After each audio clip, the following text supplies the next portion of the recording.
இந்த இடம் வந்து பார்த்தீங்கன்னா உங்களுக்கு பார்க்கும்போது நல்லா தெரிஞ்சிருக்கும். ஸோ மும்பை ஸ்டேடியம் மூவ் பண்ணுறேன்.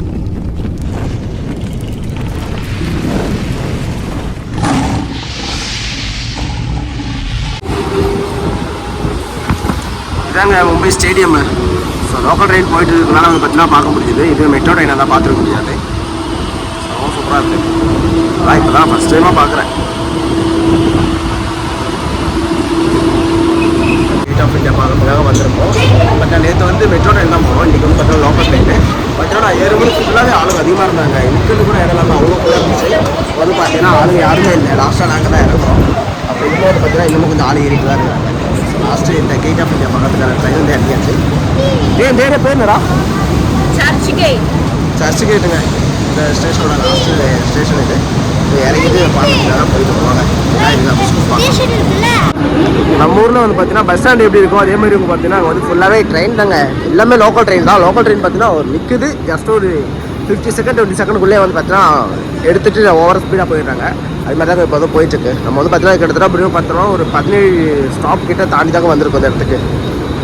இந்த ஸ்டாப்புக்கு வந்து பார்த்தீங்கன்னா 17 ஸ்டாப் கிட்ட தாண்டி தான் வந்திருக்கேன் ட்ரெயின் ஏறிட்டு. இப்போ வந்து பார்த்தீங்கன்னா இப்படி பார்த்தாலும் ஒரு 1.5 மணி நேரம் கிட்ட ஆகுதுங்க அந்த 17 ஸ்டாப் தாண்டி வரதுக்கு. ஏன்னா அவ்வளோ தூரம் இருக்குது. அது மட்டும் இல்லாமல் அவ்வளோ ஸ்பீடாக வந்தாங்க. ஆளுங்க அவ்வளோ இருந்தாங்க. நாங்கள் இறங்கும்போது பார்த்தீங்கன்னா யாருமே இல்லைங்க. இதுதான் லாஸ்ட் ஸ்டாப். ஏன் இதுக்கு முன்னாடி வந்திருக்கேன் நான் இங்கே எப்படிலாம் இருக்குது அப்படின்னு இதுக்கப்புறம் வந்து பார்த்தீங்கன்னா அந்த பக்கம் ட்ரெயின் போகிறதுக்கு இடம் இல்லை அப்படின்னு சொல்கிறது பார்த்தீங்கன்னா இதான் லாஸ்ட் ஸ்டாப் அப்படின்னு சொல்லுவாங்க. வாங்க அப்படி சொல்லிப்பாங்க. ரயில்வே விட்டு வெளியே வந்த உடனே ரோட் சைடு நடந்து வரும்போது வந்து பார்த்தீங்கன்னா கேட் ஆஃப் இந்தியா போகிற வழியில் லெஃப்ட் சைடு வந்து பார்த்தீங்கன்னா ஃபுல்லாகவே இந்த மாதிரி பெல் ஹவுஸ். ஸோ கிரிக்கெட் பிளேயர்ஸ்லாம் வந்து பார்த்தீங்கன்னா நிறைய பேர் விளையாடிட்டு இருந்தாங்க. ஸோ பார்த்துக்கே ரொம்ப நல்லா இருந்துச்சு. கிட்டத்தட்ட 1.5 கிலோமீட்டர் கிட்ட போகணுங்க. Gate of இந்தியாங்க. ஸோ இந்தியாவோட நுழைவாயில் அப்படி சொல்லுவோம். அதுக்கு ஆப்போசிட்டில் பார்த்தீங்கன்னா தாஜ் ஹோட்டல். இது வந்து யாராலையும் மறக்கவே முடியாது. என்ன சம்பவம்னு பார்த்தீங்கன்னா கிட்டத்தட்ட 300 பேர் கிட்ட வந்து பார்த்தீங்கன்னா பாம்பு வச்சு இதில் பாம்பு பிளஸ் இதில் வந்து இறந்துருக்காங்க. இதுவும் ப்ளஸ் வந்து பார்த்தீங்கன்னா ஒரு ரயில்வே ஸ்டேஷன் ப்ளஸ் ஒரு ஹாஸ்பிட்டல் 3 இடத்துல வந்து பார்த்தீங்கன்னா ஒரே நாளில் பாம்பு வச்சு இறந்துருக்காங்க. ஸோ அது வந்து பார்த்தீங்கன்னா மறக்க முடியாத ஒரு நினைவு நல்லது. ஸோ இன்றைக்கி வந்து பார்த்தீங்கன்னா இப்போ ஒரு 4 மணிக்கிட்ட ஆகுது. ரொம்ப மக்கள் அதிகமாக இருக்கிறாங்க. ஸோ நல்ல ஒரு பிளேஸுங்க இடம் பார்க்கறதுக்கு. இதிலே போட்டிங் ஹவுஸ்லாம் இருக்குது.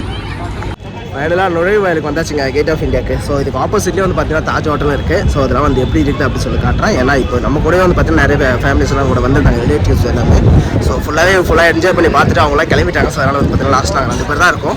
நாங்களும் வந்து பார்த்தீங்கன்னா பார்த்துட்டு ஃபுல்லாக கிளம்பிட்டோங்க. ஸோ வாங்க அது அடுத்த இடத்துக்கு எங்கே போகிறோம் அப்படின்னு சொல்லி பார்க்கலாம். ஏன்னா நல்ல ஒரு வெயில்.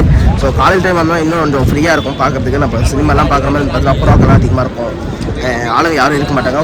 நல்லா ஃபோட்டோலாம் எடுத்தோம்னா சூப்பராக இருக்கும். இப்போ வந்து பார்த்தீங்கன்னா ஈவினிங் டைம் அப்படின்றதால வந்து பார்த்தீங்கன்னா ஆளுங்க ரொம்ப அதிகமாக இருக்காங்க. ஸோ நிறைய ஃபோட்டோகிராஃபர்ஸ் வந்து பார்த்தீங்கன்னா ஃபோட்டோ எடுக்க சொல்லி கேட்டுருக்காங்க. அதுமாதிரி ஃபோட்டோ எடுக்கலாம் அப்படின்னு பார்த்தீங்கன்னா ஒரு ஃபோட்டோ வந்து பார்த்தீங்கன்னா 30 ரூபாய் கிட்ட ஃபோன்லேயே 50 ரூபாய் 30 ரூபாய்க்கு வந்து பார்த்தீங்கன்னா ஃபோட்டோ எடுத்து நம்ம ஃபோனில் ஏற்றி கொடுத்துருவாங்க. ஸோ நம்ம அதை பிரிண்ட் பண்ணி கையில் வேணும்னா 50 ரூபாங்க. ஸோ அது மட்டும் இல்லாமல் அதெல்லாம் கலர் போயிடும். 10 நாளைக்கு அப்புறம் வந்து பார்த்தீங்கன்னா அதெல்லாம் கலர் போயிடும் அப்படின்னு சொல்லிட்டு வந்து பார்த்தீங்கன்னா ரிலேட்டிவ்ஸ் வந்து பார்த்தீங்கன்னா ஃபோட்டோ எடுக்காத, ஜஸ்ட் நீங்கள் ஃபோனில் மட்டும் எடுத்துக்கோ, அது மாதிரி எடுத்தனா கலர் போயிடும் அப்படின்னு சொல்லி சொன்னதால வந்து பார்த்தீங்கன்னா அது மாதிரி எடுக்கிறாங்க. இல்லைனா அதே வந்து ஃபுல்லாக எடுத்துக்கலாம். ஸோ ரொம்ப சூப்பராக இருக்குது இடம் பார்க்குறதுக்கு. ஸோ ஈவினிங் டைம் அப்படின்றதால வந்து பார்த்தீங்கன்னா நல்ல ஒரு சிம்பிளான வெயில் தான். அதனால் வந்து பார்த்தீங்கன்னா ரொம்ப நல்லா இருந்துச்சு. அது மட்டும் இல்லாமல் பீச் பக்கத்தில் இருக்கனால வந்து பார்த்தீங்கன்னா நல்லா காற்றுங்க. அதுவும் நல்லா சூப்பராக இருந்தது. ரொம்ப ஃபாரினர்ஸ் எல்லாம் வராங்க. நல்லா ஃபாரினர்ஸ்லாம் வேறு மாதிரி ட்ரெஸ் எல்லாம் போட்டு வந்து பார்த்தீங்கன்னா வந்திருந்தாங்க. ஸோ ஒய்ஃப் போடுறதுனால வந்து பார்த்தீங்கன்னா சரியாக நம்மளால் என்ஜாய் பண்ண முடியல. ஸோ பேச்சுலர்ஸாக வந்திருந்தீங்கன்னா கண்டிப்பாக நீங்கள் சூப்பராக என்ஜாய் பண்ணலாம். பார்க்கலாமா? கேட்டா இந்தியா கேட்டு இன்னோட லாஸ்ட்டு. ஏன்னா இதுக்கு முன்னாடி நான் வந்து பார்த்துருக்கேன். கிட்டத்தட்ட 9th முடிச்சு நான் வந்தேன். அப்போ வந்து பார்த்தீங்கன்னா உள்ளெல்லாம் போக முடிஞ்சது. இப்போ வந்து பார்த்தீங்கன்னா ஏதோ வேலை நடக்குது அப்படின்றாலும் வந்து பார்த்தீங்கன்னா ஃபுல்லாக உள்ளே வந்து போக முடியல. ஸோ அதுக்கு சைடில் தான் வந்து போக முடியுது. இந்த இடம் பார்க்கும்போதே உங்களுக்கு வந்து தெரிஞ்சிருக்கும் நம்ம வந்து எங்கே வந்திருக்கோம் அப்படின்னு சொல்லிட்டு. இந்த பள்ளிவாசல் இருக்குது பார்த்தீங்களா? ஸோ கடலுக்குள்ளே வந்து பார்த்தீங்கன்னா ஒரு ஈவினிங் வரைக்கும் வந்து பார்த்தீங்கன்னா பள்ளியோட வழியெல்லாம் தெரியும். அதுக்கப்புறம் வந்து பார்த்தீங்கன்னா தண்ணியில் வந்து வழியில் மூடிக்கும் அப்படின்னு சொல்லிட்டு அந்த பிளேஸ் தான் இப்போ நம்ம வந்து வந்திருக்கோம். அதுக்கு உள்ளே போகிற வழியில் தாங்க இந்த மாதிரி கடைகள்லாம் வச்சுருக்காங்க.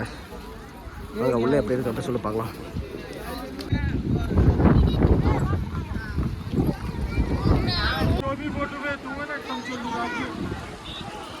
கேட் ஆஃப் இந்தியாலாம் பார்த்துட்டு அடுத்ததான் எங்கே வந்திருக்கு அப்படின்னு பார்த்தீங்கன்னா சிலருக்கு தெரியும், பலருக்கு தெரியாத ஒரு தர்கா ஹாஜி அலி அப்படி சொல்லிட்டு பாம்பேயில் நல்ல ஃபேமஸான ஒரு தர்கா. அந்த இடத்துக்கு தான் நம்ம வந்திருக்கோம்.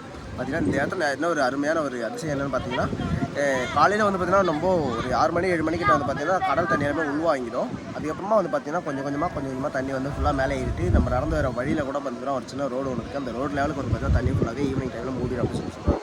இது வந்து பார்த்தீங்கன்னா எல்லா டெய்லியுமே அந்த மாதிரி நடக்கிறதில்ல. ஸோ எப்போயாச்சும் ஒரு டைம் இல்லை நம்ம எப்படி சொல்கிறது ஒரு நல்ல ஒரு விசேஷ நாள் அப்படின்னு சொல்ல மாதிரிலாம் சொல்லுவோம் பார்த்தீங்களா. ஸோ அவங்களுக்கு தகுந்த நாள் அந்த நாளில் மட்டும் வந்து பார்த்தீங்கன்னா ஃபுல்லாகவே தண்ணி எல்லாமே மூடிடும் அப்படின்ற மாதிரி வந்து சொல்கிறாங்க. வாங்க எப்படிலாம் எது வரைக்கும் தண்ணி இருக்குது இப்போது, எந்த அளவுக்கு அது உள்ளே இழுத்துருக்கு, எந்த அளவுக்கு மேலே வருது அப்படின்னு சொல்லுவாங்க. இதுதாங்க அந்த தர்கா. பார்த்தீங்கன்னா மக்கள் நிறைய பேர் வந்து பார்த்தீங்கன்னா இங்கே வந்து விசிட் பண்ணி பார்த்துட்டு இருக்காங்க. அதே மாதிரி நமக்கு உள்ளே போகிறதுக்கு பெர்மிஷன் இருக்கா இல்லையா சொல்லிட்டு நமக்கு தெரியல. நம்ம எதுவும் உள்ளே போகலை. தண்ணி வந்து பார்த்தீங்கன்னா ஓரளவுக்கு லெவலாக தான் இருக்குது. பார்த்தீங்கன்னா இப்போ இருக்கிற கடல் மட்டத்தோட லெவலுக்கு வந்து பார்த்தீங்கன்னா இந்த இருக்கிற ரோடு வந்து பார்த்தீங்கன்னா ஒரு 5 அடி ஹைட்டு கிட்ட இருக்குது. தண்ணி ஃபுல்லாகவே உள்வாங்கிடுங்க. மேலே பார்த்தீங்கன்னா ஓரளவுக்கு அந்த லாஸ்ட் வரைக்கும் வந்து பார்த்தீங்கன்னா கடற்கரை வந்து கல் எல்லாம் மேலே தான் தெரியும். மார்னிங் டைம் வந்தோம் பார்த்தீங்கன்னா அவங்களுக்கே தெரியும் எந்த அளவுக்கு உள்ளே இருக்குது அப்படின்னு சொல்லிட்டு. ஸோ ஈவினிங் டைமில் பார்த்தீங்கன்னா முடிஞ்ச வரைக்கும் இந்த ரோடு லெவலுக்கு வந்து பார்த்தீங்கன்னா தண்ணி ஃபுல்லாகவே முடிக்கும். கிட்ட 5 அடி கிட்ட ஹைட் இருக்குது. இந்த 5 அடி ஃபுல்லாகவே வந்து பார்த்தீங்கன்னா தண்ணி வந்து வந்துடும் அப்படின்ற மாதிரி சொல்கிறாங்க. அதே மாதிரி நம்ம வரும்போது வந்து பார்த்தீங்கன்னா முகேஷ் அம்பானியோட வீடெல்லாம் பார்த்து தான் வந்தோம். ஸோ வந்து பார்த்தீங்கன்னா இந்த மேம்பாலத்துலேயே வந்து பார்த்தீங்கன்னா போயிட்டு ஸோ அந்த பக்கம் அப்படியே கொஞ்சம் ஒரு ரவுண்ட் அடித்தா அதுக்கு ஆப்போசிட் வந்து இறங்கிட்டு அங்கேருந்து ஒரு டனல் வழியாக கீழே இறங்கி வருவாங்க. அப்படி தாங்க வழி இருக்குது. வந்தாச்சு வந்து எல்லாமே பார்த்துட்டு நின்றுட்டுருக்கோம். வாங்க ஒன்று பார்த்தீங்கன்னா டைம் 4:39 ஆகுது. கிட்டத்தட்ட 1 மணி நேரம் கிட்ட நம்ம வந்து இங்கே பெருசாக டிஃப்ரென்ஸ் எதுவும் தெரியல. மற்றவங்க நம்ம வந்து கிளம்புறோம். அங்கே அடுத்த எங்கே அப்படி சொல்லிட்டு போகலாம். கரெக்டாக இடம் பார்க்கும்போது வந்து பார்த்தீங்கன்னா பாறையில் இருக்கிற பாசை பார்த்தா தெரியும் எந்த அளவுக்கு வந்து பார்த்தீங்கன்னா தண்ணி ஹைட் ஏறுது அப்படின்னு சொல்லிட்டு. ஒரு 4 அடி 5 அடி கிட்ட வந்து பார்த்தீங்கன்னா இப்போவும் பாசை தான் இருக்குது.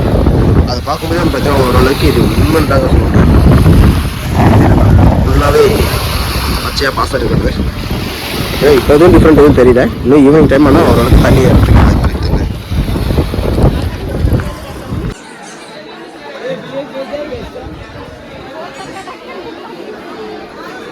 அந்த டனல் ஃபுல்லாகவே அந்த லாஸ்ட்லேருந்து இந்த லாஸ்ட் வரைக்கும் ஃபுல்லாகவே கடைங்க தாங்க.